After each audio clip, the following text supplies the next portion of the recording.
passo a palavra ao mestre dos slides, o professor Noel Struchner. Os slides dele são realmente incríveis. Sou testemunha. Vamos ver se o conteúdo está à altura dos slides, então. Obrigado. Então, eu queria, obviamente, começar agradecendo pelo convite, agradecer a todas as pessoas que estão envolvidas na organização, agradecer antigos alunos queridos que estão aqui presentes no auditório, ainda têm, né, alguma paciência para me ouvir falando, e fazer um agradecimento, acho que especial também às pessoas que estão envolvidas falando nesse evento, porque acho que boa parte deles tem algum tipo, talvez não da tarde, mas certamente agora da manhã, todo mundo tem uma formação em psicologia, e eu sou uma espécie de penetra, né? Já é o segundo evento que eu acho que eu entro como penetra, porque é o segundo evento de psicologia e direito no qual eu participo, e a minha formação não é em psicologia, minha formação é em filosofia, mas acho que mais ou menos desde 2008, eu tenho estudado muita coisa de filosofia experimental, e os filósofos experimentais, eles usam ferramentas que são ferramentas da psicologia, não só da psicologia, mas também de outras áreas, mas especialmente da psicologia experimental, da psicologia social, para poder endereçar problemas que são problemas tradicionais da filosofia. No nosso grupo, que já foi mencionado aqui, que é o NERD, né, que é o Núcleo de Estudos sobre Razão, Direito e Sentimentos Morais, a gente, né, aplica a filosofia experimental para endereçar questões que são questões, como o Marcelo bem colocou, persistentes da teoria e da filosofia do direito. Questões sobre a natureza das regras e questões sobre a natureza da tomada de decisão jurídica. E eu vou hoje focar na discussão sobre a natureza da tomada de decisão jurídica e, mais especificamente, em aspectos psicológicos da tomada de decisão jurídica, baseada em princípios, e talvez depois na discussão a gente possa falar sobre implicações filosóficas desse tipo de estudo para pensar a filosofia do direito.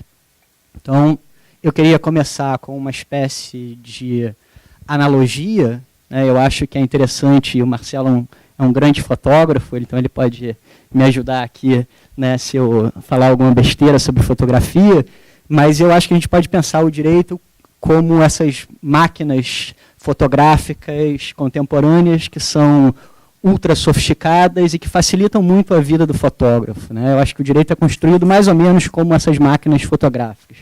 O direito, a máquina fotográfica tem certos modos que são modos pré-programados, modos automáticos, né? Então eu não sei se o fotógrafo ali que está tirando as fotos está usando esses modos pré-programados ou está usando um outro modo sobre o qual eu vou falar daqui a pouco, mas, por exemplo, né, você coloca ela no modo retrato e ela garante uma boa foto, né, aqui dos participantes da mesa, na medida em que a estética dos participantes da mesa, né, permitem, né, uma boa foto. Você coloca no modo paisagem e você tira, né, uma boa foto da paisagem. Você coloca no modo esporte e você tira, né, uma boa foto das pessoas praticando esporte.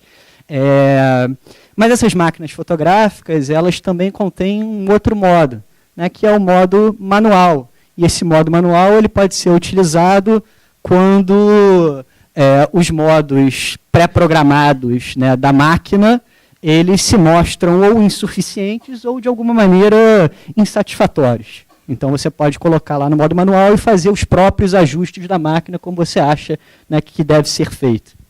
E o direito é construído dessa forma, né, o direito contemporâneo. Eu acho que a gente tem uma série de modos pré-programados no direito, talvez os modos mais salientes sejam as regras, né, que estão lá embutidas e que são claras e que têm uma linguagem razoavelmente determinada, mas o direito também tem modos que são modos manuais, que podem ser invocados quando essas regras, por alguma razão, se mostram ou insuficientes ou insatisfatórias.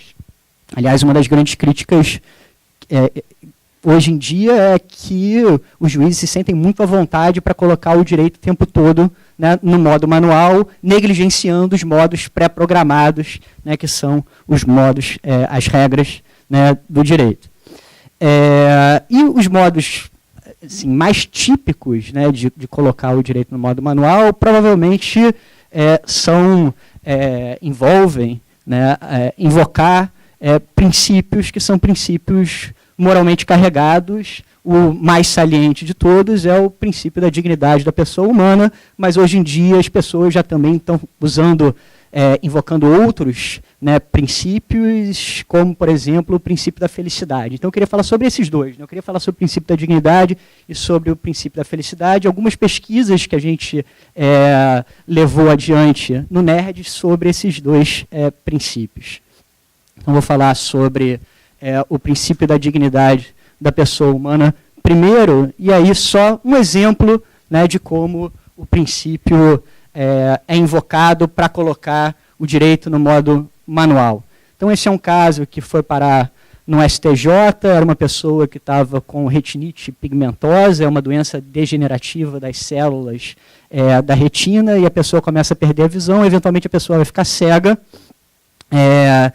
e essa pessoa ela estava querendo um tratamento, né, realizar um tratamento em Cuba, porque teria um centro, né, onde um determinado tipo de tratamento era disponibilizado. Esse tratamento não é contemplado, né, pelas regras do SUS, então não é contemplado pelas regras claras, né, do direito. Essa pessoa entrou no judiciário para poder pleitear, né, que esse tratamento fosse custeado pelo Estado. O caso, eventualmente, foi parar no STJ, e aqui eu peguei duas decisões diferentes, né? A decisão do ministro Delgado e a decisão do ministro Fux, que na ocasião estava no STJ. E essa é a decisão na íntegra, né, do ministro Delgado. E aqui cabe mencionar que a Associação Oftalmológica do Brasil, ela tinha um parecer, né, consubstanciado, onde ela opinava no sentido de que esse tratamento não só não tinha nenhuma prova da eficácia do tratamento, como parecia que em alguns casos ele tinha sido assim, tinha piorado a situação da pessoa, né, que procurou o tratamento. Então o ministro Delgado, diante dessa situação, disse o seguinte: senhor presidente, eminentes ministros, o artigo 1, incisos 2 e 3 da Constituição Federal diz que o objetivo fundamental da República Federativa do Brasil, dentre tantos, é zelar pela dignidade humana e pela cidadania. Não há dignidade humana nem cidadania mais forte a ser zelada pelo Estado do que proporcionar todos os meios que sejam possíveis a quem necessita da saúde em uma situação como a descrita, para que haja uma tentativa de solução.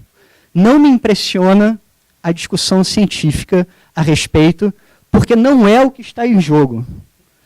O que me surpreende é que um cidadão está rigorosamente em vias de ficar cego, se já não ficou, sem direito à luz, sem direito ao sol.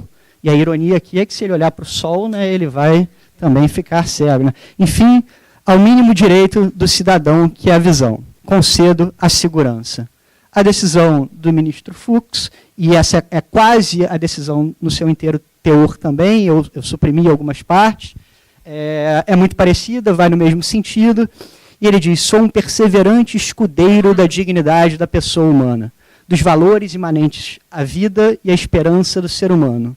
Creio que a nossa tarefa diuturna, e na dúvida devemos opinar exatamente pela esperança de esse cidadão poder se curar em um centro mais avançado. Mais uma vez, entre o direito e a justiça, ficarei com a solução que considero mais justa. Então, parece que ele acredita na ideia de que o direito aqui teria uma solução, mas ele vai ficar, né, com a posição onde ele acha que reside a justiça. Eu suprimi uma parte até que é curiosa, né, quando ele diz que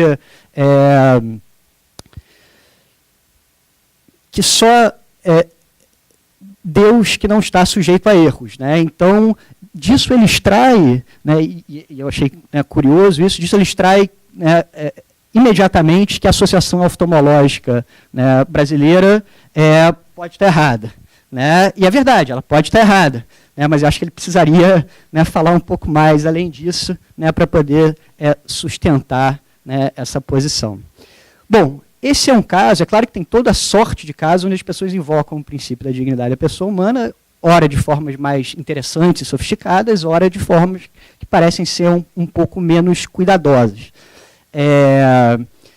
Mas o que a gente percebe aqui é que tanto o ministro Delgado quanto o ministro Fux parece que, né, trataram o conceito de dignidade, o princípio, né, da dignidade da pessoa humana como sendo de um fácil manuseio, né, como sendo simples, né, de ser operado e de ser aplicado. Mas o conceito de dignidade é um conceito que gerou muita controvérsia e gera até hoje, tanto na história da filosofia do direito, como na história da filosofia mais geral.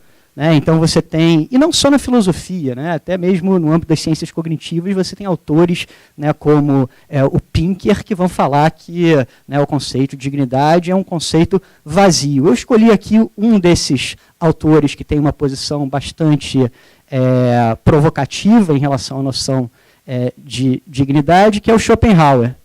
Né? O Schopenhauer, né, ele diz o seguinte: só que esta expressão dignidade, uma vez que Kant a pronunciou, tornou-se a senha de todos os moralistas desorientados e destituídos de pensamento que esconderam sua falta de fundamento da moral real, ou pelo menos de um fundamento da moral que dissesse alguma coisa, sob aquela expressão imponente de dignidade humana, contando astutamente com o fato de ver também seu leitor usando com prazer uma tal dignidade, ficando assim satisfeito com isso. Queremos, no entanto, investigar um pouco mais de perto esse conceito e testá-lo na realidade. É claro que o Schopenhauer não tinha à sua disposição, né, os métodos da psicologia experimental que foram desenvolvidos hoje em dia, mas a nossa proposta é a mesma do Schopenhauer. Pensar, né, no conceito de dignidade e ver se ele tem algum tipo de significado mais robusto ou se ele é um conceito vazio, um conceito, né, inconsistente, testando esse conceito na realidade. Tem pessoas que fazem apostas diferentes. Então, esse é o Michael Rosen, né, um professor de Harvard, que escreveu um livro sobre dignidade, e ele diz que a melhor metodologia para poder descobrir, né, o significado de um conceito é essa que ele coloca aqui. Penso que a melhor maneira para desvendar a ideia de dignidade é voltar para as suas raízes, e estas são, como em todos os conceitos que interessam para a vida política, históricas. Eu acho que a abordagem histórica é louvável, interessante e pode ser muito frutífera. Mas se a gente está interessado no conceito de dignidade, conforme ele é aplicado no conceito pragmático, né, no significado que é extraído no e pelo uso do conceito, né, o importante é revelar quais são as regras implícitas que estão governando a aplicação daquele conceito. É claro que a abordagem histórica depois pode explicar por que são aquelas regras e não outras que estão governando o uso do conceito. Mas primeiro a gente precisa de uma outra abordagem que é para revelar quais são essas regras que estão governando, né, os usos diferentes que a gente faz do conceito. Eu acho que para isso, né, a filosofia experimental e, consequentemente, a psicologia é mais interessante, mais frutífera. Então, a gente empregou, né, estratégias que estão presentes na filosofia experimental para poder entender melhor o conceito de dignidade e o uso, né, do princípio da dignidade da pessoa humana. O símbolo da filosofia experimental, no início do movimento, era esse, né, da poltrona pegando fogo. A ideia de que o filósofo não pode ficar sentado na poltrona. O filósofo tem que, né, sujar as mãos e fazer experimentos, ir para campo, né, fazer análises. É um símbolo meio radical, acho que os filósofos experimentais não acreditam, né, ou pelo menos não usam mais esse símbolo. Né, talvez um símbolo melhor fosse, né, uma poltrona com rodinhas. Ou seja, a ideia de que a análise conceitual é extremamente relevante na confecção do experimento, na análise dos resultados, etc., mas que não basta você ficar contando com as suas próprias intuições, né, sentado na poltrona e assumindo que elas são corretas, né, acerca do mundo.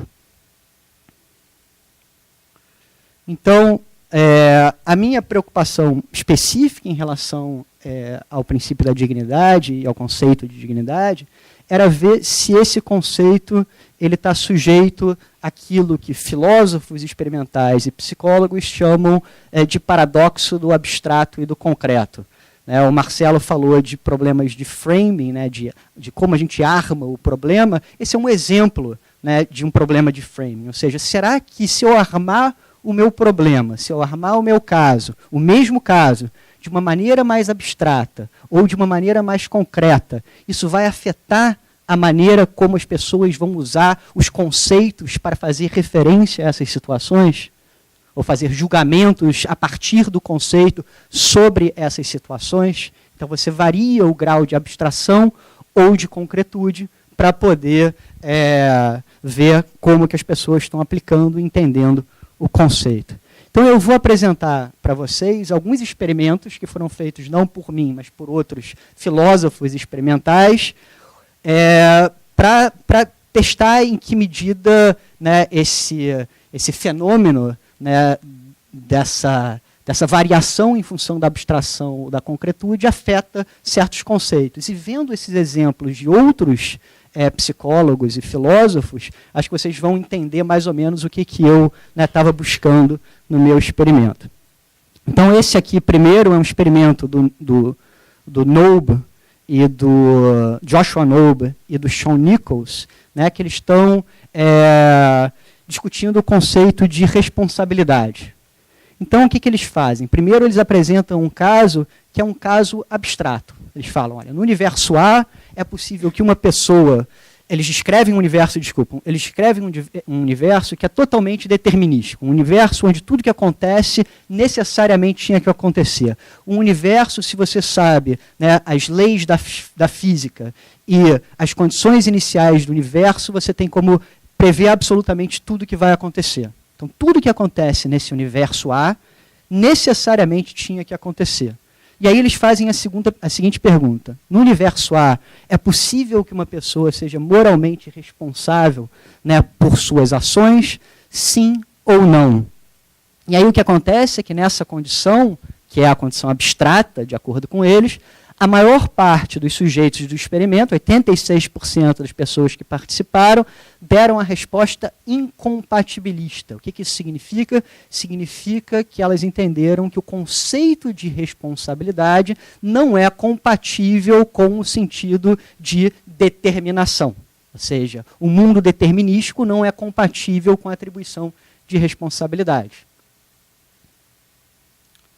Depois eles apresentaram um caso que seria um caso concreto, onde eles descrevem uma situação especial dentro desse mundo. Então, no universo A, um homem chamado Bill passa a se sentir atraído por sua secretária e decide que a única forma de ficar com ela seria matando a sua esposa e seus 3 filhos. Ele sabe que é impossível escapar de sua casa em caso de incêndio.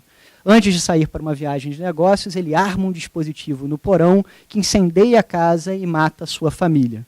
Bill é moralmente responsável por ter matado a sua mulher e seus filhos? Então esse é um outro grupo de pessoas que está recebendo esse caso, pessoas que recebem perguntas adicionais para ver se elas estão entendendo a ideia de um universo determinístico. E aí as possibilidades, né, de resposta são sim ou não, e aqui muda totalmente, né, a direção da resposta. As pessoas se tornam compatibilistas, ou seja, elas acreditam que você, mesmo num mundo que é totalmente determinístico, você pode atribuir responsabilidade. Então, 72% das pessoas que respondem de uma forma que é compatibilista, ou seja, a responsabilidade pode ser atribuída mesmo no mundo onde tudo está previamente determinado.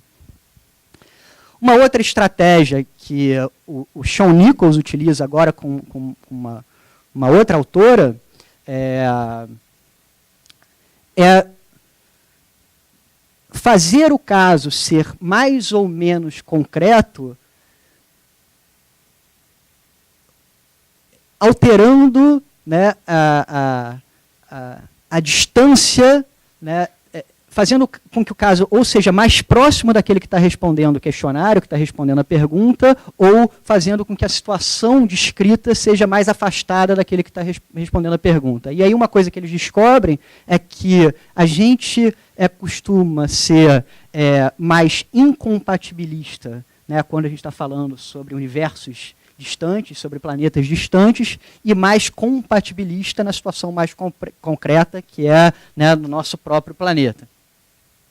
Uma outra estratégia para tornar um caso mais ou menos concreto para calibrar essa concretude ou essa abstração, envolve o chamado efeito da vítima identificável. Então, se você pede uma doação, né, para alguma organização e você, para os participantes que estão respondendo, né, ali as perguntas do cientista, né, se você pede para ele doar uma certa quantidade de dinheiro e apresenta para ele informações estatísticas, a resposta que ele dá em termos, né, da quantidade de doação é muito diferente e muito menor do que se você apresenta uma única vítima identificável. Então, a ideia aqui é que apresentar uma foto de uma única vítima também torna aquela situação mais concreta. Então, a gente usou todas essas estratégias, né, para poder manipular a concretude e a abstração, ou seja, a gente estava manipulando, a princípio, uma única variável, mas a partir de uma série de estratégias diferentes, né, que era a abstração barra concretude, num caso que é um caso que vocês todos conhecem, que é o caso que foi inspirado, né, no arremesso de anões, né, que é o caso do Manuel Wackenheim, né, que foi proibido, né, de ser arremessado num determinado bar da França. Ele escolheu isso, era a profissão dele, né, e ele foi proibido com base no princípio da dignidade da pessoa humana. Obviamente que, né, o Manuel Wackenheim não ficou feliz com isso. O argumento dele, né, e também do chefe dele, né, era de que a dignidade consistia na autonomia de escolha. Né, e também que, na verdade, ele só poderia viver com dignidade, né, por meio daquele salário que ele estava recebendo ali. Então, ele usou, né, a dignidade nesses dois sentidos, né, para se defender, dizendo que, olha, a dignidade não é isso que vocês estão dizendo. A dignidade é essa possibilidade de escolher o que eu quero fazer. Então, a gente usou o caso do Manuel Wackenheim como um modelo, né, para os nossos experimentos, e o desenho experimental que a gente utilizou envolveu apresentar situações mais abstratas de aplicação do conceito de dignidade da pessoa humana e situações mais concretas, né, de aplicação do conceito de dignidade da pessoa humana, girando em torno desse caso, né, do arremesso de anões. Então, primeiro, foram 3 níveis diferentes de abstração. Primeiro teve um caso muito abstrato, depois um que a gente chamou de abstrato, e depois um que a gente chamou de concreto. Tá? Então, o muito abstrato, né, seguindo um pouco a linha daqueles experimentos prévios, não tem sequer uma descrição específica, né, de algo que está acontecendo. Então, a gente fala, pessoas podem fazer escolhas de vida que são consideradas prejudiciais a elas ou que colocam seu prestígio em xeque. Elas voluntariamente comprometem sua própria integridade sem ferir os direitos de terceiros. Tendo em vista o princípio da dignidade da pessoa humana, devem juízes permitir que as pessoas façam esse tipo de escolha?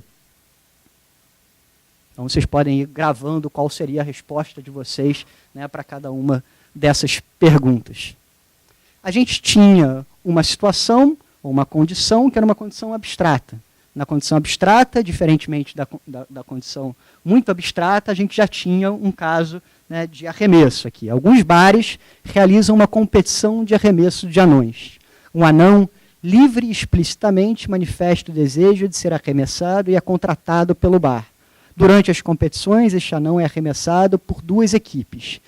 É remunerado por essa atividade e utiliza um equipamento que o protege de qualquer dano físico.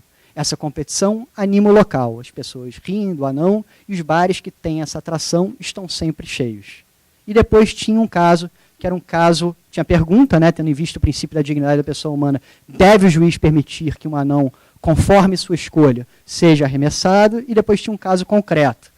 No caso concreto, o que mudava é que agora, né, o anão ele tinha um nome, tinha um local específico. Então, como a gente fez isso em estados diferentes, né, a gente ia mudando e colocando, né, o lugar específico onde a pessoa que estava respondendo o questionário estava, onde ela se encontrava. Então, na situação concreta, né, era algo desse tipo. Alguns bares em Copacabana realizam uma competição de arremesso de anões. Diego é um anão que, livre e explicitamente, manifesta o desejo de ser arremessado e é contratado pelo bar. Durante as competições, Diego é arremessado por 2 equipes, é remunerado por essa atividade e utiliza um equipamento que o protege de qualquer dano físico. A equipe que arremessa Diego mais longe ganha a competição. Esta competição anima o local. As pessoas suspendem Diego no ar, lançam-no e riem dele. Os bares que têm esta atração disponível para os clientes, inclusive o bar no qual Diego é arremessado, estão sempre cheios. Em algumas versões, né, do experimento, a gente utilizou a imagem, outras versões a gente fez sem a imagem, não teve muita diferença em termos, né, dos resultados. E aí depois a gente pergunta, né, tendo em vista o princípio da dignidade da pessoa humana, deve o juiz permitir que Diego, conforme sua escolha, seja arremessado? E o que a gente obteve como resposta, né, foi de que Diego estaria prejudicando, né, a sua dignidade nos casos concretos, enquanto em situações mais abstratas, né, isso não seria o caso, né? O que faz com que a gente reflita sobre o próprio conceito, né, de dignidade. E aqui uma curiosidade, né, o Marcelo estava falando sobre o problema da replicação, e aí eu fiz uma apresentação sobre isso na Polônia, o pessoal gostou e pediu para replicar. Então, Karzel é anão na Polônia. E a gente vê, e aqui, né, no eixo horizontal a gente tem os diferentes níveis de abstração, no eixo horizontal, né, a porcentagem de pessoas vertical, né, a porcentagem de pessoas que foram,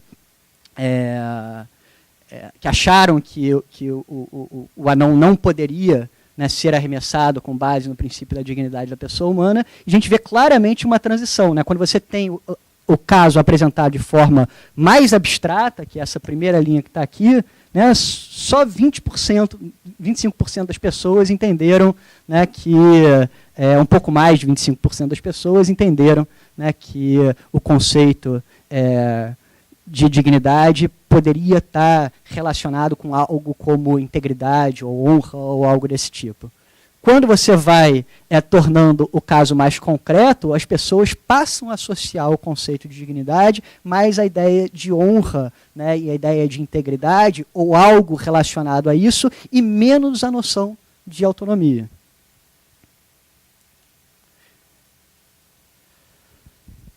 Então, eu acho que, do ponto de vista filosófico, se a gente pensa na filosofia da linguagem ordinária, ou seja, do significado, do conceito, né, pensado em termos pragmáticos do conceito de dignidade, eu acho que o que a gente está revelando, né, por meio desse experimento é algo de significativo. Né, é algo de significativo sobre o conceito de dignidade da pessoa humana.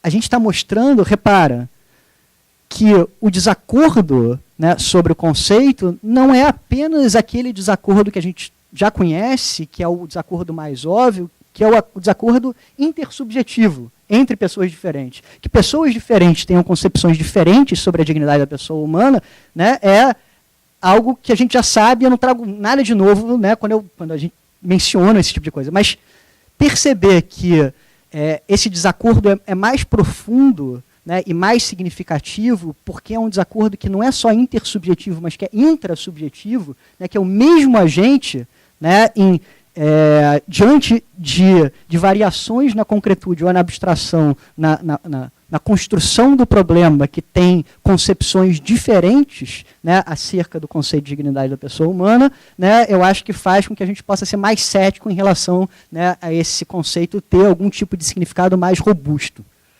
E aí eu acho que, né, o Schopenhauer, né, ficaria feliz, né, com os resultados que a gente está alcançando. A gente pode fazer aqui o Schopenhauer, né, dar um sorrisinho maroto, né, poderia rir um pouco, né, dos kantianos. E agora vamos ver o que a gente fez em relação, né, ao conceito de felicidade. Não sei o tempo aí como é que está. Ok. Então vamos falar sobre o conceito de felicidade. O conceito de felicidade e o correspondente princípio, né, da felicidade é uma coisa um pouco mais nova, né, um outro modo de colocar o direito no modo manual, mas que está sendo invocado para resolver casos concretos. Inclusive, teve, né, 2 propostas de PECs para alteração da Constituição para incluir explicitamente, né, o conceito de felicidade dentro da Constituição. Embora, né, essas PECs não tenham andado, embora, né, o conceito de felicidade não tenha sido explicitamente incorporado na Constituição, a doutrina, ou parte da doutrina, já entende, né, que o conceito faz parte da nossa Constituição, implicitamente, e, né, vários juízes já fazem uso, né, da noção ou da ideia de dignidade para tratar de casos específicos com os quais eles se deparam. E aqui, mais uma vez, eu trouxe 2 exemplos que são exemplos notáveis disso. Então, esse é o exemplo, né, da pessoa que o edital proibia, né, a tatuagem. Uma pessoa estava tatuada, passou lá no concurso, ou queria participar do concurso, agora eu não me lembro dos detalhes, e o caso foi parar no STF. Né? Então, essa foi a decisão, ou uma parte da decisão, né, do ministro Fux. Ele diz: a máxima de que cada um é feliz à sua maneira deve ser preservada e incentivada em grau máximo pelo Estado, sendo de destaque o papel que incumbe ao Poder Judiciário nessa missão. Por outro lado, a tatuagem reveladora de um simbolismo ilícito incompatível com o desempenho da função pública pode mostrar-se inaceitável. Um outro caso onde o princípio da felicidade foi invocado foi no caso da união entre pessoas do mesmo sexo. Né? Então, o ministro Celso de Mello, ele fala bastante sobre a ideia de felicidade, e num determinado ponto ele diz: reconheço que o direito à busca da felicidade representa derivação do princípio da dignidade da pessoa humana, qualificando-se como um dos mais significativos postulados constitucionais implícitos. E aí, a pergunta que eu tenho, né, e que a gente formulou lá no grupo, é a pergunta sobre o próprio significado, do ponto de vista pragmático, do conceito de felicidade. Né? Qual é o significado ordinário, né, do conceito de felicidade? O significado que não especialistas, não teóricos, né, que se debruçam sobre o conceito de felicidade, possuem de felicidade, e que é justamente o conceito, né, esse conceito ordinário, né, esse significado ordinário, que provavelmente vai ser aplicado por pessoas dentro do direito, porque nós não somos especialistas, não temos nenhuma expertise especial na discussão mais teórica sobre a felicidade. E aí, né, existem basicamente 2 grandes correntes ou visões sobre o conceito de felicidade por parte dos teóricos, né, dos especialistas, de pessoas que discutem o conceito de felicidade como um tema das suas pesquisas. Né? Então, eu acho que existe mais ou menos, eu sei que eu estou sendo muito generalista ao fazer isso, e, portanto, estou sendo sobre-inclusivo e sub-inclusivo ao fazer isso. Mas é muito comum, né, ter uma concepção que é mais característica da psicologia sobre o conceito de felicidade, e é muito comum ter uma concepção que é mais característica da filosofia sobre o conceito de felicidade. Agora, a questão é como é que nós usamos o conceito de felicidade? Será que nós usamos o conceito de felicidade de uma forma mais parecida com aquela que os filósofos utilizam ou com aquela que os psicólogos utilizam? E eu acho que a filosofia experimental, mais uma vez, é importante para esclarecer esse tipo de coisa, porque detectando ou encontrando ou descobrindo qual é esse significado ordinário, a gente vai ter uma noção mais clara de como esse conceito vai ser, né, empregado via de regra dentro do direito. E a gente pode pensar se é uma boa ideia ou não, do ponto de vista normativo, as pessoas adotarem, né, o conceito de felicidade ou o princípio da felicidade dentro do direito. Então, basicamente, a concepção dos psicólogos, e aqui eu vou, né, substituir aquela imagem anterior, pegando, né, 2 exemplos contemporâneos, né? Um exemplo de psicólogo e um exemplo de uma filósofa contemporânea, né, que discutem a noção de felicidade. Então, ali na esquerda, a gente tem o psicólogo, o Dan Gilbert, né, que tem um livro traduzido, né, para o português, que é um psicólogo de Harvard que estuda o conceito de felicidade, e aqui a gente tem a Philippa Foot, que é uma filósofa moral, né, inglesa, né, que também fala sobre o conceito de felicidade. Para serem representativos dessas duas posições, né? Então, o Dan Gilbert ele vai dizer, olha, a noção de felicidade, né, ela é uma noção, ela envolve um conceito que é um conceito puramente descritivo. Né? Você atribui a felicidade de que forma? Mensurando estados mentais, detectando estados mentais, estados psicológicos daquele que está sob análise em relação ao qual você é questionado sobre se você vai atribuir ou não felicidade a ele. Então, o conceito de felicidade dos psicólogos é um conceito descritivo. Né, ele depende exclusivamente dos estados mentais. Seja, né, se a pessoa tem certos estados mentais, seja ela um genocida, e isso é o que o Gilbert fala nas palavras dele, né, seja ela um genocida ou seja ela o Gandhi, né, se ela tem esses estados mentais, então ela é feliz. Então, se ela tem estados mentais positivos, se ela não tem estados mentais negativos, e se ela tem uma percepção de satisfação com a própria vida, então ela é feliz, né, independente da qualidade moral que essa pessoa esteja vivendo. Não é assim que o conceito funciona para os filósofos. Né? Então, a Philippa Foot, ela imagina, né, um nazista alemão, né, que consegue escapar de um julgamento e, né, vem viver, né, na América do Sul. E aí ela fala, esse cara não pode ser realmente feliz.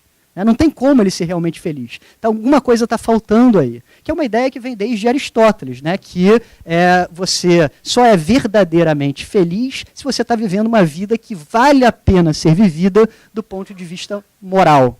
E a questão que surge, então, é, será que a gente usa o conceito de felicidade da forma como os psicólogos utilizam como um conceito descritivo? Ou será que a gente utiliza o conceito de felicidade, quando eu falo a gente, pessoas de fora do direito e pessoas de dentro do direito não especialistas nessa discussão sobre felicidade.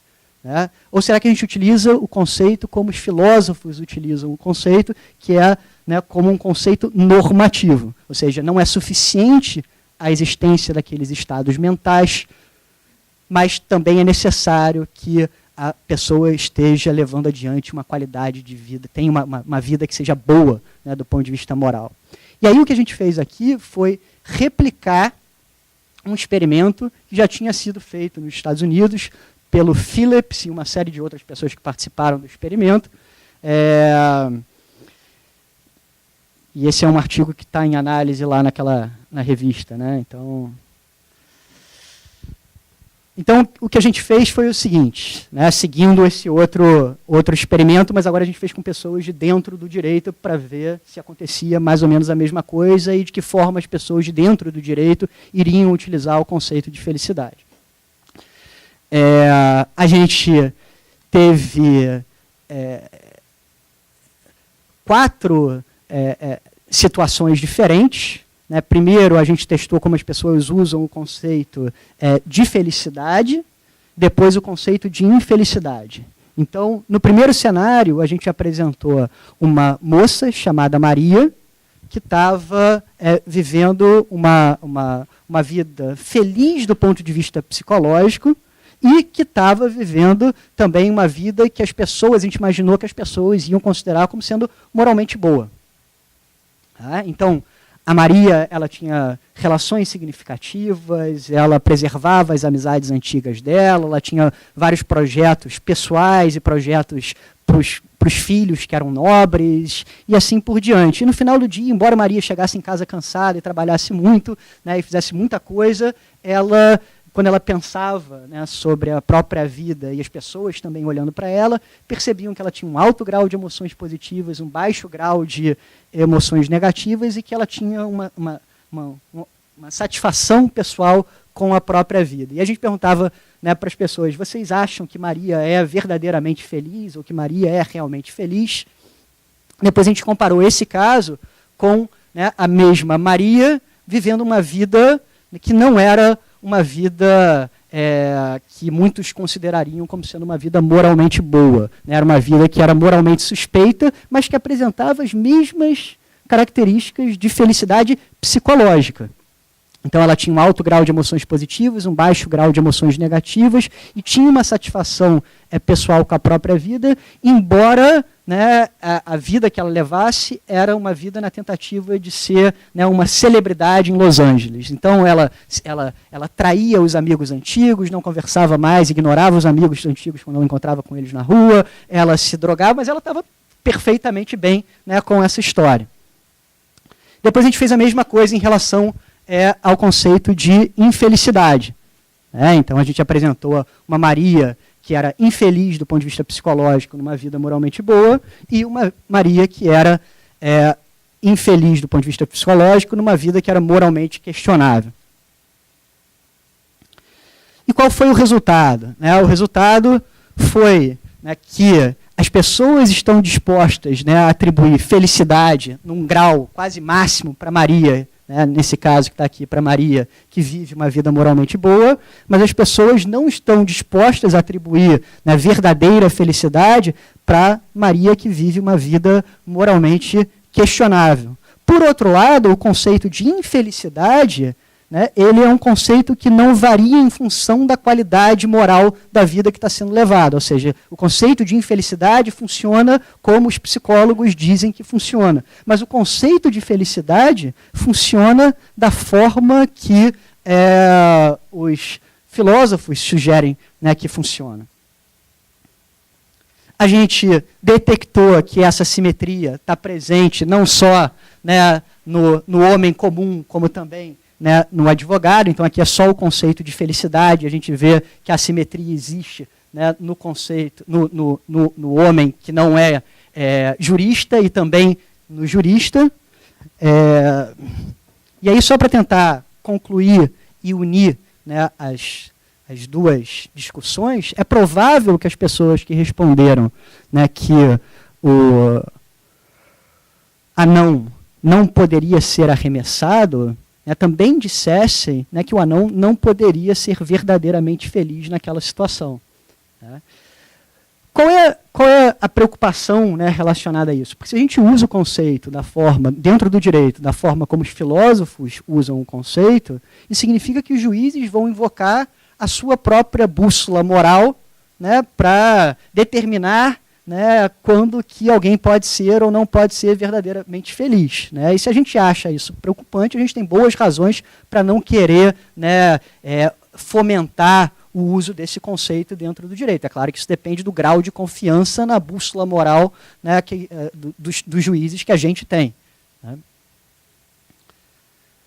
Então, a gente pode deixar as discussões, né, sobre outras implicações filosóficas desse tipo de coisa, né, para as perguntas, e eu queria só concluir dizendo que sou eu verdadeiramente feliz por estar aqui mais uma vez na PGE, tendo a oportunidade de apresentar aqui para vocês o resultado dessas duas pesquisas.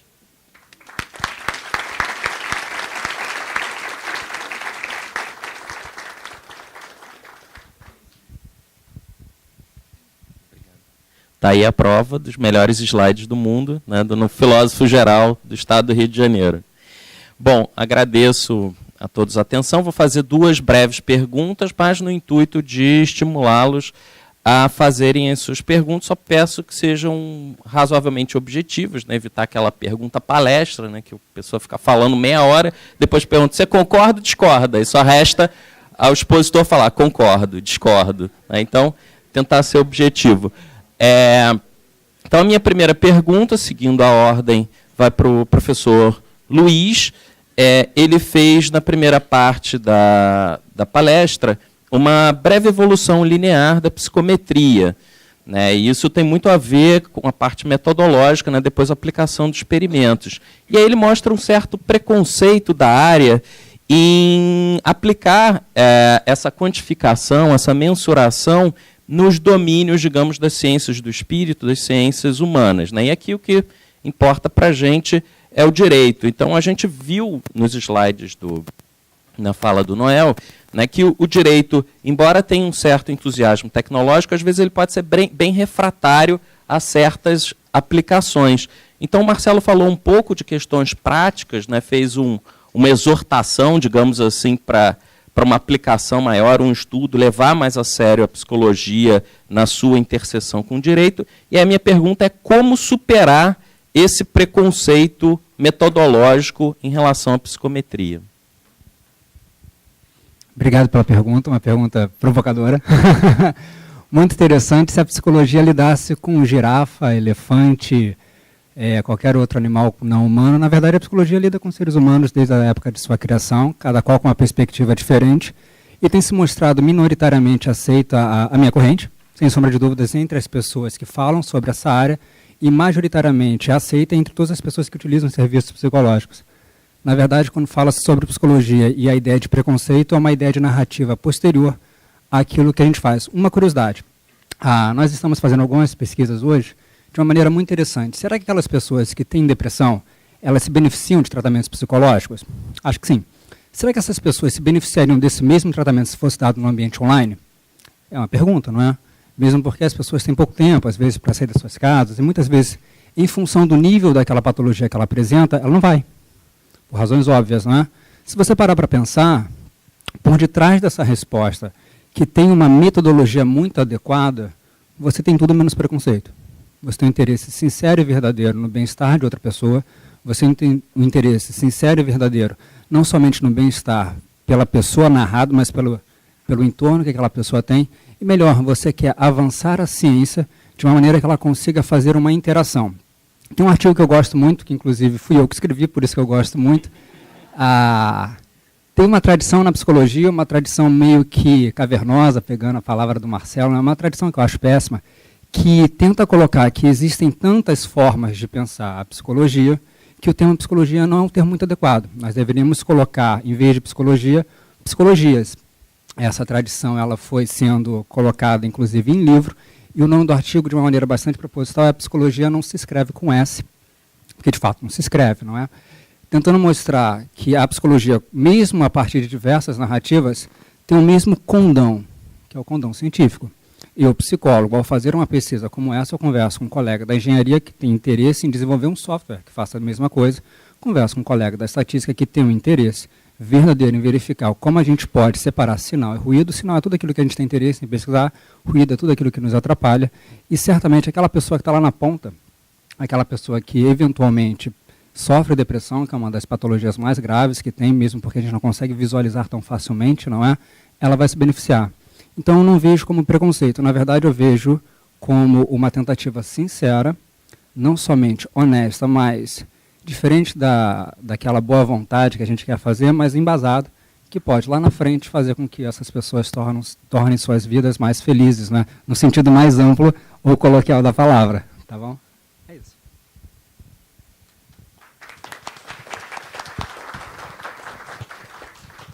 Bom, para encerrar, vou dirigir a minha pergunta ao Noel, mas como as interseções são grandes, o Marcelo pode ficar, bom, e você também, Luiz, à vontade para respondê-lo. Marcelo mostrou a interseção, né, entre o direito, a psicologia, a neurociência, a biologia, e aí a minha provocação é um dos aspectos dessa resistência, sobretudo por parte dos juízes, ministros, principalmente, em aplicar conceitos muito abstratos, se deve talvez a uma visão kantiana, né, de uma resistência ao fato de que a aplicação da neurociência e outros métodos quantitativos poderia levar a uma espécie do fim do livre-arbítrio decisório, ou, nas palavras mais técnicas, do livre convencimento do juiz. Então, na sua opinião, claro que esse é um tema extremamente complexo, né, em que medida você acha que uma objetificação crescente, né, na era do que se chamou das máquinas espirituais, né, a gente tende a quantificar cada vez mais os processos decisórios, em que medida isso não significa a anulação ou a suspensão de um livre-arbítrio humano, especialmente aí do tomador das decisões? Eu só posso responder que eu não tenho resposta para isso. e não mesmo. Sem querer fugir da pergunta, é um tema extremamente complexo. Tem perguntas que eu fui interrogado na minha arguição na banca do mestrado em 2013 que eu não tenho resposta até hoje. Como, por exemplo, o professor Fábio Leite colocou para mim, e acho que de uma certa forma se relaciona com isso, dado o fato de que o processo decisório dos seres humanos é extremamente complexo, né, uma função que envolve pessoa e contexto e passagem do tempo, como é que a gente pensa, e também influenciada por diversos fatores estranhos, e eu enfatizei a palavra estranho aqui, como é que a gente pensa o conceito de legitimidade do Poder Judiciário, entendeu? Eu simplesmente não tenho uma resposta para isso, entendeu? E talvez seja o caso de nós até sermos parcimoniosos ou cautelosos na hora de tentarmos avançar em discussões de caráter normativo ou digressões sobre legitimidade ou livre-arbítrio, enquanto a gente não compreende tão bem ainda como é que esses processos decisórios ocorrem, entendeu? Se existem padrões, porque a gente está procurando, a pesquisa psicológica busca padrões, que dentro daquela constelação caótica de elementos que causam a tomada de decisão, a gente acredita que talvez vai conseguir encontrar um elemento mais significativo, né? E talvez, por conta da descoberta de qual é esse elemento que gera um padrão, a gente consiga, enfim, preservar ou demolir de vez a ideia de legitimidade, entendeu? E igualmente de livre-arbítrio. Só que eu acho que esse ainda não é o momento. Eu diria que é um salto afobado nas discussões de caráter normativo, entendeu? Enfim, foi mais ou menos isso que eu falei na dissertação, eu mantenho essa posição até hoje. Eu acho que seria um salto apressado em discussões que eu considero, sem dúvida nenhuma, relevantes, mas talvez não estejamos prontos ainda para endereçar, né, para tratar do assunto de maneira mais substancial, entendeu? Passo para o Noel agora. A minha resposta é curta também. Acho que a pergunta foi muito complexa, não dá para, né, trabalhar com todos os pontos relevantes dela agora, né? Mas eu acho que é importante fazer esse tipo de investigação, e é importante as pessoas realizarem, né, que vale a pena fazer esse tipo de investigação, até mesmo em função do livre-arbítrio. Ou seja, você precisa saber como as coisas de fato acontecem para você poder exercer a sua escolha de ser vigilante em relação àquilo que você faz ou não.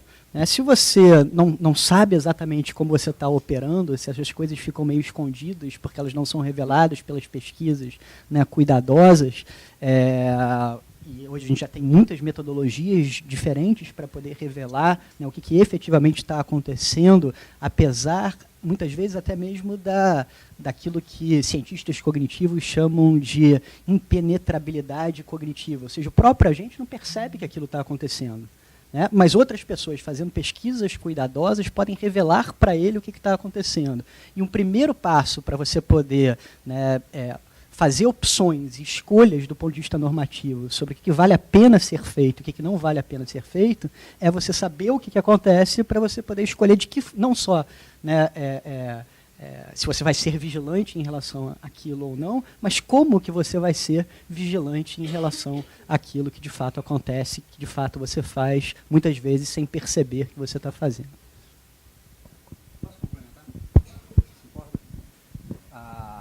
Tem um artigo do Fisher, de 1924, chamado Statistics for the Research Society, que ele mostra como você utilizar pesquisas estatísticas não é para utilizar técnicas estatísticas no dia a dia.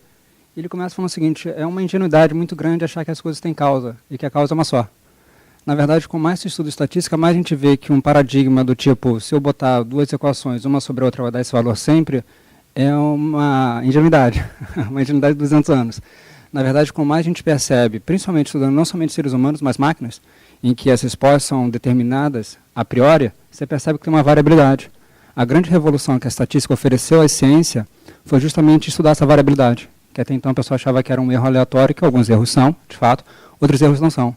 Então, talvez um alento para você é que a busca de um determinante que faça com que eu passei isso, então, em função disso, uma cadeia de outros eventos vai ocorrer, é uma busca que não é tentada na academia. Na verdade, a não ser que a pessoa esteja começando. Mas, do contrário, é uma busca que ninguém tenta. acho que tem, sei lá, uma coisa importante a ser dita.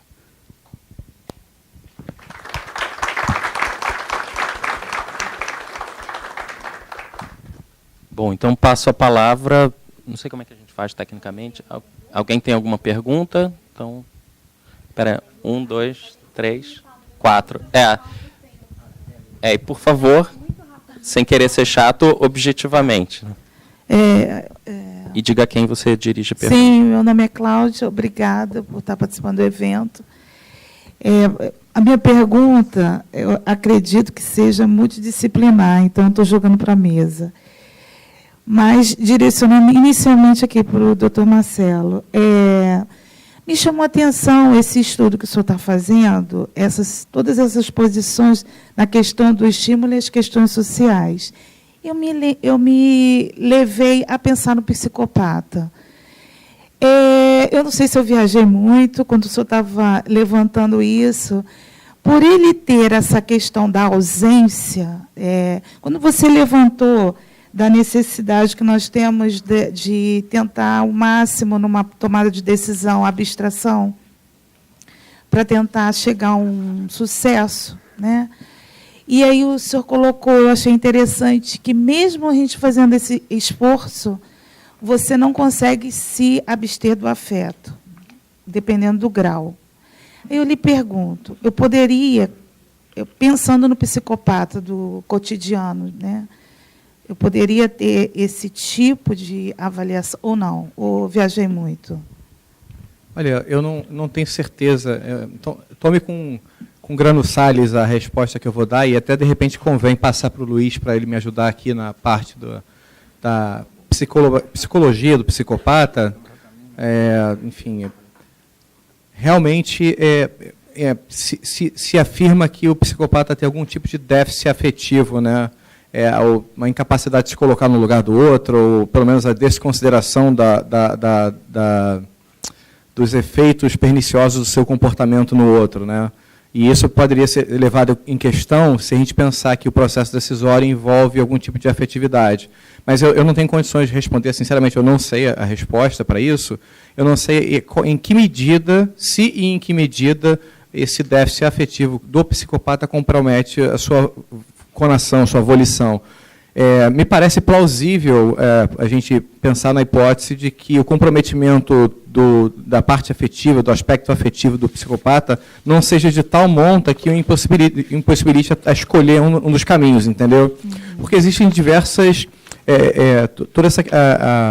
o impacto que alterações no sistema nervoso central na parte afetiva, a integração na parte afetiva com o processo decisório pode ter, obviamente é uma questão de grau, né? Não é uma questão de tudo ou nada, de sim ou não. Então, de uma certa forma, a gente pode pensar, digamos assim, numa hipótese de que as alterações, né, no sistema nervoso central do psicopata não são de tamanha monta, né, que o impeça de escolher entre dois caminhos alternativos. A gente imagina que ele tem a capacidade de fazer as escolhas, e geralmente essas escolhas são perniciosas para as pessoas que estão ao seu entorno. E aí, só para encerrando a minha parte, já passando para o Luiz, eu também acho que é importante colocar uma certa interrogação na própria concepção que a gente tem de psicopata, entendeu? Porque tem o problema do psicopata do senso comum, que a gente é levado a acreditar. Isso quem fala, quem fala muito é o professor Guilherme Gutmann, que foi meu professor de psicopatologia lá na PUC. Ele sempre falou, Hollywood é a pior referência à psicopatologia que você pode imaginar. O exemplo clássico que ele dá é Mente Brilhante. Aquilo ali simplesmente não aconteceu, não existe, é fantasia do diretor, entendeu? Então, talvez o nosso conceito, pensando agora em ativação de conceitos na nossa mente, o nosso conceito de psicopata seja aquele construído por representações hollywoodianas, entendeu? Não necessariamente aquilo que a psicologia e a neurociência conhece sobre a forma como o cérebro do psicopata foi ou não foi alterado, entendeu? Luiz, você pode assumir daí? Será que funciona? Acho que não, né? Aqui, pedreira. Eu acho que uma das coisas mais difíceis em se fazer em ciência é definir de uma maneira unívoca um objeto. Se a gente parar para pensar em definição de uma cadeira, você vai falar, não, uma cadeira é uma coisa óbvia, mas a cadeira que ela vai pensar é uma poltrona para mim, para ele é um sofá, e se a gente for misturando muito esses conceitos, acaba que ninguém sabe direitinho o que a gente está medindo, a gente sabe usar. mas medir é um pouco mais complicado. Se eu pedir para vocês pensarem numa ave, vocês podem pensar numa ave? Quem aqui pensou em pinguim? É uma ave, não é verdade? Só que é difícil você conseguir sair da fantasia mais popular sobre algumas definições, principalmente quando essas definições são quentes, né? A ideia de psicopata, não sei o seu nome, mas eu também vou falar de uma maneira bastante passeando por esse caminho que é muito longo e muito mais profundo, então o voo não vai ser para baixo, vai ser para frente, não é? A ideia de psicopata é tida hoje como transtorno de personalidade antissocial. Na verdade, as pesquisas avançam em torno desse tema, transtorno de personalidade. Se você perguntar para 5 pessoas diferentes, provavelmente você vai ter 5 ou 6 respostas diferentes. E os estudos ainda estão engatinhando. O que se sabe é que a maior parte da definição que se faz sobre psicopata em surveys, que são essas pesquisas em que as pessoas elas tendem a falar aquela cadeia de comportamentos que deveria falar sobre psicopata, é muito heterogênea e muito diferente daquilo que normalmente se pensa. Uma experiência muito particular, eu tive não sei se foi a sorte ou o azar, de trabalhar com pessoas que tinham suspeita de transtorno de personalidade por 1 ano e meio. Eu tive uma parceria público-privada, então eu era uma empresa e a parceria pública contratou meu serviço naquela época. E algumas das pessoas vinham com justamente diagnóstico de transtorno de personalidade antissocial e alguns dos nomes que esse transtorno recebe, dependendo da orientação teórica do clínico, não é? O que eu via, e depois eu fui pesquisar, era que justamente Hollywood é uma péssima informação, é uma péssima referência. Essas pessoas, na maior parte das vezes, não param em casamento, não param em emprego, têm múltiplas reprovações, claro, tem múltiplos desabandonos, então, as pessoas os abandonam e às vezes eles não conseguem aprender com esses comportamentos que foram emitidos previamente, ou seja, isso não tem um significado muito manifesto em seus comportamentos.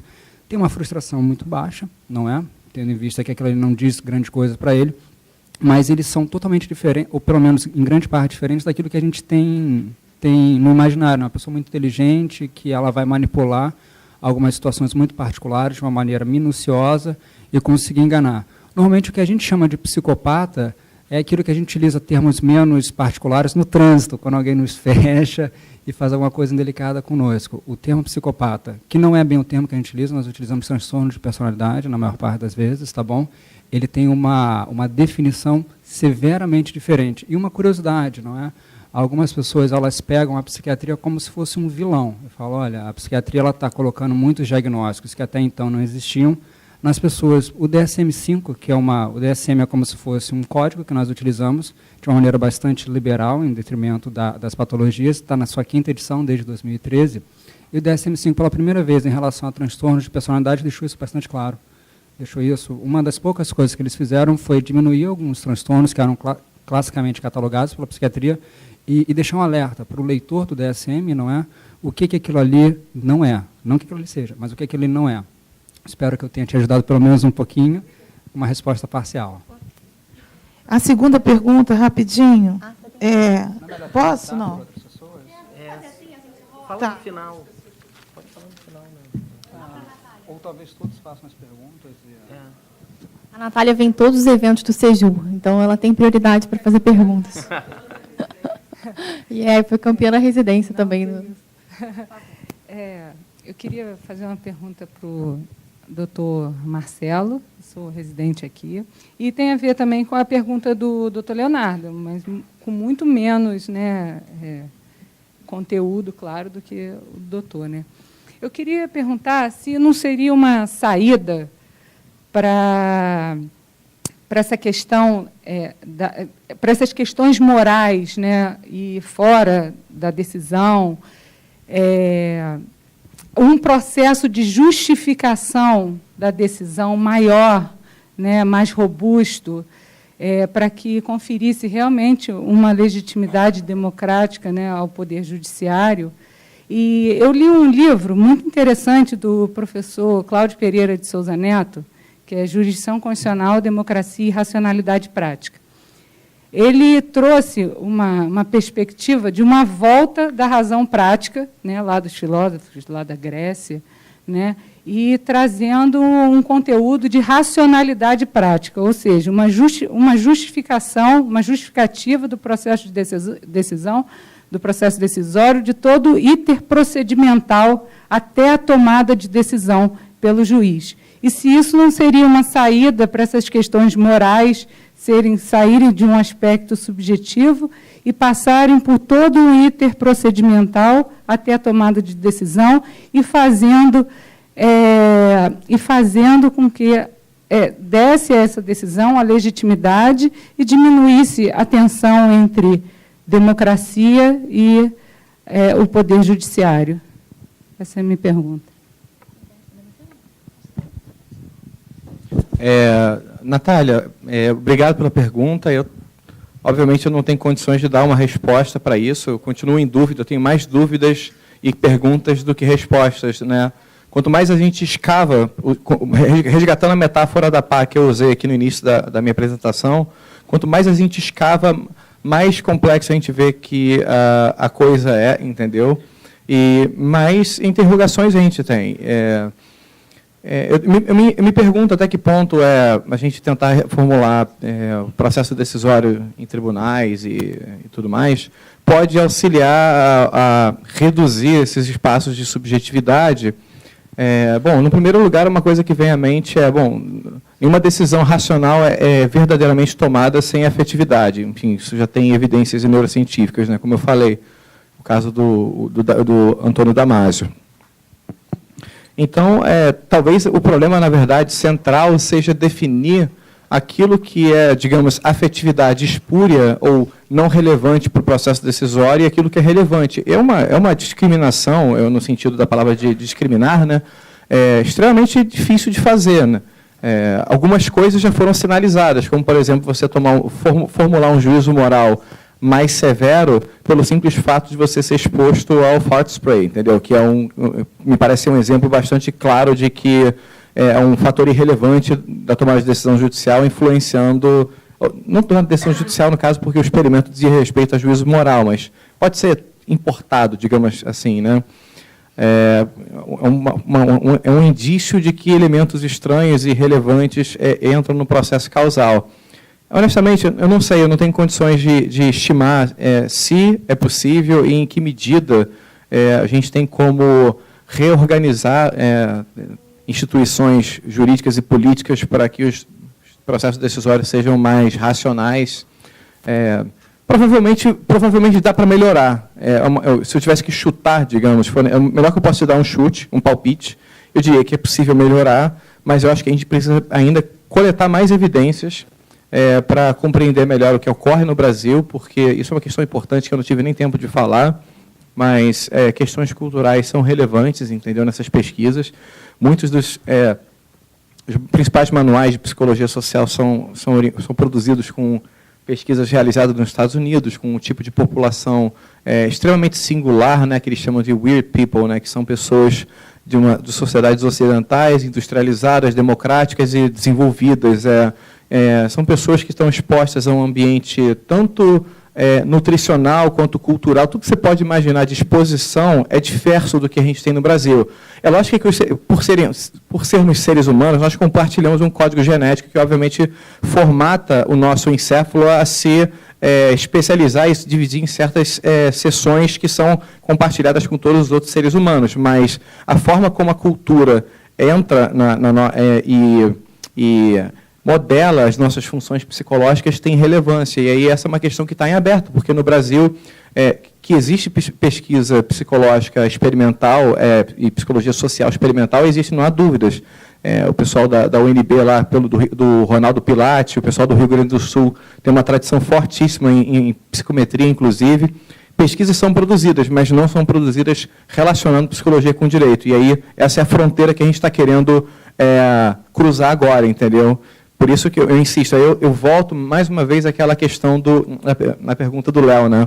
Que acho que ainda não é o momento da gente pensar em mudar nada. Primeiro a gente tem que entender o que está acontecendo para poder formular proposições mais bem formadas. É mais ou menos nesse sentido que eu responderia, tá bom?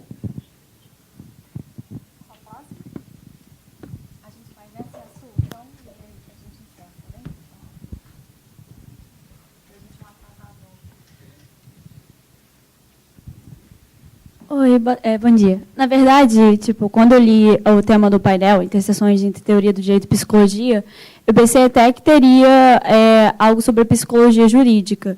que é uma área da psicologia muito forte, que se preocupa justamente em, obviamente, a psicometria, a neuropsicologia são áreas muito importantes. Eu até sou da parte de TCC, dentro da psicologia.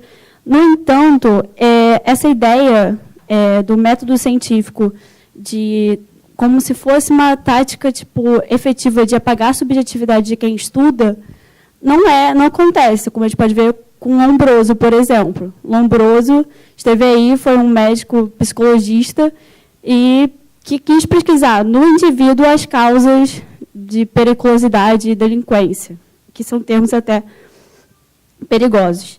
E aí eu penso que talvez eu queria entender da mesa se tem esse reconhecimento desse perigo de se individualizar, porque tem esses processos de segregação, de incriminação, que estigmatizam. Então, eu queria entender por que não se falou, talvez, da psicologia jurídica, talvez a escolha da mesa, se vocês já pesquisaram algo sobre, ou leram. É isso. Eu vou responder da minha parte, porque, de uma certa forma, toca a coordenação científica que me coube. Eu estou na graduação em psicologia e ainda não estudei o tema. Na verdade, eu nem sei exatamente quais são as grandes questões estudadas pela psicologia jurídica. Eu tenho algumas intuições mal informadas, do que seja, mas é aquela história. O evento é elaborado de uma certa forma, ele exibe um pouco os interesses do coordenador. De uma certa forma, os interesses que motivaram a realização do evento gravitam em torno dessas relações entre direito e teoria do direito e psicologia, não necessariamente o campo da psicologia jurídica. Eu não estou negando a importância da área, simplesmente foi uma questão de, digamos assim, a preferência pessoal mesmo, entendeu? Agora, com relação a Lombroso e negação da subjetividade, eu te asseguro que, da minha parte, eu falo pelo Luiz também, mas ele pode, obviamente, caçar minha palavra e responder autonomamente. Ninguém nega a existência de uma subjetividade com pesquisa experimental. A gente simplesmente acredita que a melhor forma de conhecer como o ser humano pensa, sente e se comporta é usando o método científico. O que não descarta a possibilidade de você investigar profundamente a subjetividade de um indivíduo numa pesquisa qualitativa, entendeu? Mas aí eu acho que a questão relevante a ser ressaltada é que o poder informativo da pesquisa qualitativa é limitado. Não é que é insignificante, jamais diria isso, não me compreenda mal. Mas ele não nos permite, não nos fornece a capacidade de generalizar, entendeu? Os achados experimentais. Então, assim, eu acho que dialogam, entendeu? Uma coisa não deve excluir a outra, não estou sugerindo aqui, o fato de estar propondo toda hora pesquisa experimental não significa que eu negue a relevância da pesquisa qualitativa da subjetividade, compreende? Acho que é mais ou menos o que eu diria. Acho que e Lombroso, enfim, é uma espécie de... Existem alguns tipos de atitude comumente atrelados à ideia. Toda vez que se propõe uma investigação interdisciplinar, psicologia e direito, é muito comum, eu já ouvi isso inclusive no mestrado em direito, uma espécie de desdém com relação a... eu não diria desdém, é mais do que um desdém, é um certo preconceito com relação à pesquisa experimental em psicologia, exatamente com base nessas crenças de que o pesquisador pretende é destruir a subjetividade ou então formular mecanismos de controle do comportamento. Eu ouvi isso muito na graduação, entendeu? E eu vi, não me calei diante disso, porque é um absurdo, Uma coisa muito diferente é querer compreender quais são os grandes motivadores da ação, do comportamento, quais são as principais funções psicológicas, como é que elas funcionam, etc. E outra coisa completamente diferente é pensar em como usar inadequadamente, erroneamente, maleficamente, de maneira malévola, esses achados experimentais. É a mesma coisa, um paralelo muito grosseiro, é a mesma coisa que a da descoberta da fissão, da fusão nuclear e reclamar que quem descobriu isso gerou a bomba atômica. Não é a mesma coisa, a tecnologia que é gerada a partir da pesquisa científica é uma coisa que está fora do controle dos propósitos do pesquisador. Existem pesquisadores maus? Certamente. Eu imagino que é possível que certos pesquisadores pensem que eu vou usar certas metodologias para descobrir coisas para controlar as pessoas. Por exemplo, enfim, talvez o Mark Zuckerberg, com a ligeira experiência dele com psicologia em Harvard, porque ele estudou ciência da computação e psicologia, tenha motivado ele a fazer o Facebook que é hoje em dia, o nosso controle da atenção do indivíduo para, enfim, endereçamento de marketing, por exemplo. mas eu penso que é uma coisa extremamente diferenciada do que a gente está pensando aqui nesse momento, entendeu? De como, com esses achados experimentais, melhorar literalmente a qualidade de vida das pessoas, como proporcionar melhorias de larga escala. Isso é uma coisa que o Ricardo, que está aqui sentado, vai falar hoje à tarde, como esses achados experimentais são importantes para a produção de políticas públicas mais eficazes, entendeu? Melhorar a vida das pessoas, tá bom?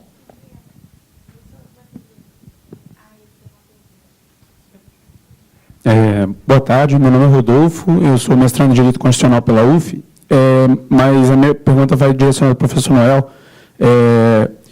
Partindo dessas conclusões, de que o conceito de dignidade, o desacordo em relação a ele já não é meramente intersubjetivo, mas também do próprio indivíduo, e de que o conceito de felicidade é majoritariamente normativo, nessa perspectiva da filosofia moral, existe algum estudo que aponte, porque você demonstrou que entre as pessoas comuns e as pessoas do mundo jurídico também não existia uma variação muito grande. Mas dentro do mundo jurídico especificamente, existe algum estudo que demonstre que existe alguma diferença em razão, por exemplo, da ocupação de determinado cargo? Então, o conceito de dignidade ou de felicidade variaria conforme, por exemplo, o juiz aborda, conceitua, ou um defensor público conceitua. E, além disso, se haveria possibilidade, ou se existe alguma proposta nesse sentido, de um balizador, um parâmetro de controle desse conceito para diminuir, inclusive, a questão da subjetividade das decisões e aumentar, de alguma forma, a legitimidade e diminuir esse ativismo moral que o judiciário vem apresentando. Acho que tem duas perguntas aí que são muito boas, as duas, né? Aliás, excelentes perguntas, né? Acho que em relação à primeira, né, sobre a existência de pesquisas que vão tratar de grupos diferentes dentro do direito, ou seja, né, de pessoas que atuam em áreas ou que têm experiências diferentes. Assim, tem algum rascunho de algumas coisas lá fora, mas tem muito pouco, até porque é muito difícil ter acesso. Então, quando uma pesquisa acaba conseguindo ter acesso a pessoas que atuam dentro do direito, elas acabam fazendo muito sucesso. Então, algumas pesquisas onde as pessoas conseguiram respostas, por exemplo, de juízes, né, essas pesquisas são aquelas que são mais discutidas e debatidas porque os resultados têm maior validade, né, porque efetivamente o cara conseguiu acessar aquele grupo de pessoas. Mas a minha experiência própria é que as pessoas são muito relutantes em participar das pesquisas ou não têm muito tempo ou muito interesse em participar. Então, a gente recebe poucas respostas. A gente tenta fazer isso, a gente tenta pegar, né, promotores, a gente tenta pegar procuradores, a gente tenta pegar defensores, a gente tenta pegar juízes, mas a gente tem tratado todos eles numa espécie de bolo só, porque a quantidade, né, de profissionais do direito, porque a quantidade que a gente tem de cada grupo não é suficiente para que a gente possa fazer inferências que são inferências confiáveis a partir do grupo como um todo, né? Então a gente acaba especulando muito. A gente fala e que não é o ideal para as pesquisas, né, científicas. A outra pergunta é sobre como controlar, né, para essa subjetividade, né?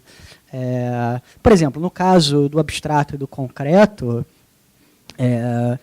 eu não tenho uma opinião do ponto de vista normativo sobre qual é a resposta que é a resposta correta, se é a resposta correta que a gente dá em concreto ou se é a resposta, né, que a gente dá em abstrato. Eu acho que pessoas específicas têm teorias normativas específicas e elas podem apontar para um ou para outro como sendo o resultado correto de acordo com as suas teorias normativas, mas ainda fica em aberto uma discussão que é própria do campo normativo sobre qual é aquela teoria normativa que a gente deve adotar para poder determinar. Agora, pode ser que a gente seja cético em relação à possibilidade de existir uma teoria normativa que seja correta, mas ainda assim a gente acha, por exemplo, que segurança jurídica é algo importante. Então, a gente vai ter que fazer uma opção, né, sobre se são os resultados, né, que são alcançados em concreto, que devem ser mantidos também em abstrato, ou vice-versa, né, isso para preservar outros valores como segurança, né, jurídica, se é o caso que isso é importante também do ponto de vista normativo para quem está defendendo